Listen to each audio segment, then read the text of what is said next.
A manhunt is currently underway for 3 inmates who cut through steel bars, made their way through the plumbing tunnels, and rappelled off a roof to break out of a maximum security jail.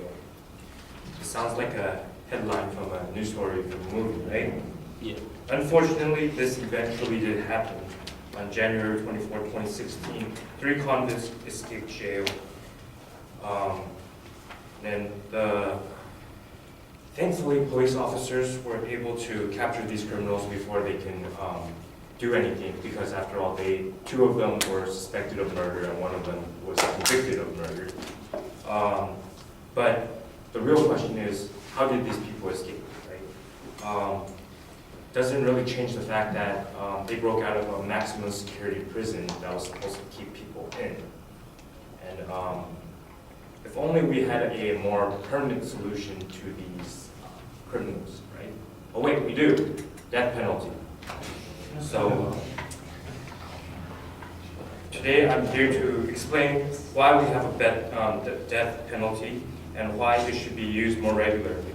I will be talking about the history of the death penalty, what functions the death penalty serves, and finally how people are affected by the death penalty. So the death penalty goes back all the way to 1700 BC, the Code of Hammurabi. He's a king who first established a written record of the death penalty. In 1789, the French Revolution, the guillotine was created, and this established a common ground of execution. As we read in the history textbooks, kings and queens were executed by that. Peasants were also executed by that too. In the 1790, first U.S. Congress establishes a death penalty, and in that same year, the first person executed was in that year too. So in 1836, they decided that it was too impacting to host public hangings, so they got rid of that. In the 1890s, the first execution by the electric chair took place, and in 1982, the first lethal injection took place. So what does the death penalty serve to do? The death penalty, first of all, it acts as a deterrence. Studies shows that convicts fear death, and Professor Von Hogg says that convicts are afraid of death, and this is through extensive research. If you go through his website, he will definitely say that. Also, enforcing the death penalty also prevents murderers from ever getting out, because if you're dead, you can't get out. And they can't continue to commit the murder once they're out. It's safe to say that once they're dead, they can't keep on committing the same crime. It's also fairly cheap, because you remember, the state gives 5% of taxpayer money to uphold federal prisons, and it costs about $170 million per year just to maintain this prison, as opposed to an $86 lethal injection. You also want to think about the victims' families who have been affected by this murder.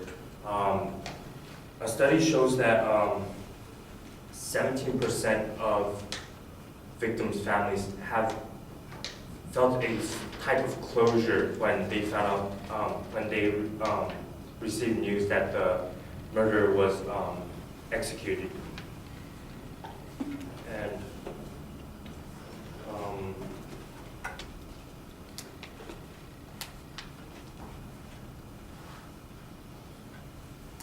that's it. Thank you.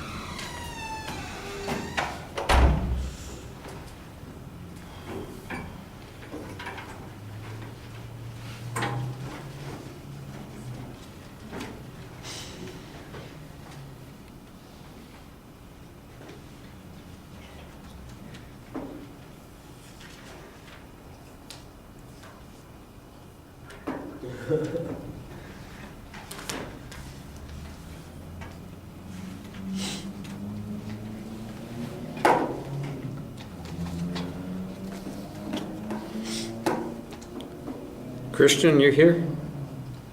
No. Okay.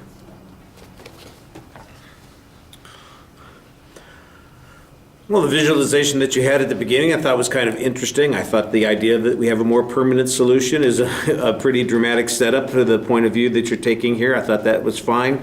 You had a good preview of what the structure was going to be, so you're in good shape there. The history stuff I think is problematic. It's not really necessary and becomes a little bit of a distraction. The claim about deterrence needs to be supported by something more than visit Vanderhaeg's site, because he'll show you how afraid prisoners are of dying. That seems to me to be very thin support for that particular position. The cost issue, you've got some statistical data here. It's not quite clear how it is that you equivocate the $170 million that's spent in the prison system to the $86 that's being spent for lethal injection.